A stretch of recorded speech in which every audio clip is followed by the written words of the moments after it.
Tori Calhoun was just like any other 24-year-old, but all of a sudden she started getting very confused and could no longer do simple tasks like writing, driving, and answering questions. It took doctors months to figure out why.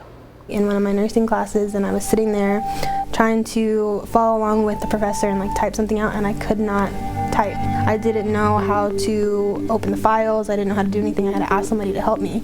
And I was just like, I don't know why this is happening. Up until last spring, Tori Calhoun was a healthy 24-year-old, busy balancing nursing school and work. But then she started experiencing strange symptoms she couldn't understand or explain, including sudden weakness in her legs. I went to the ER just because the weakness was getting so much worse. I was driving and I couldn't feel the pedals.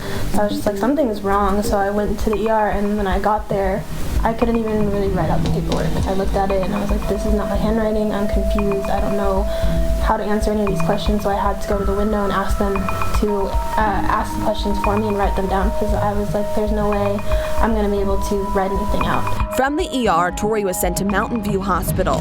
Doctors thought she may have had a stroke or meningitis. She went home a week later, but she still wasn't herself. My other daughter found her wandering in the house, and she didn't have any idea of where to go and how to get dressed. So her mom, Yolanda, took her to Spring Valley Hospital the next morning. Doctors ran all sorts of tests, including MRIs and CT scans, but they weren't finding any answers, and Tori was getting worse. As the days went on is where, she couldn't get up to use the restroom anymore. She couldn't no longer cut her food, or she was picking up food and it was dropping. And so they were just baffled as to what it was. Are you in there, my baby?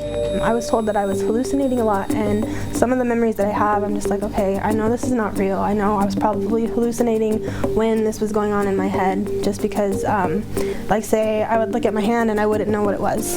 And I clearly can remember looking at it and being like, I don't know why it's like this. It looks weird. It was really tough watching your kid go through all of that and not knowing if she's going to be better. We already had to readjust our whole life, but what kind of care was she going to need in the future? After 2 months at Spring Valley, Tori was transported to UCLA. It was there that she was finally diagnosed with anti-NMDA receptor encephalitis. And it's your own immune system that attacks your brain.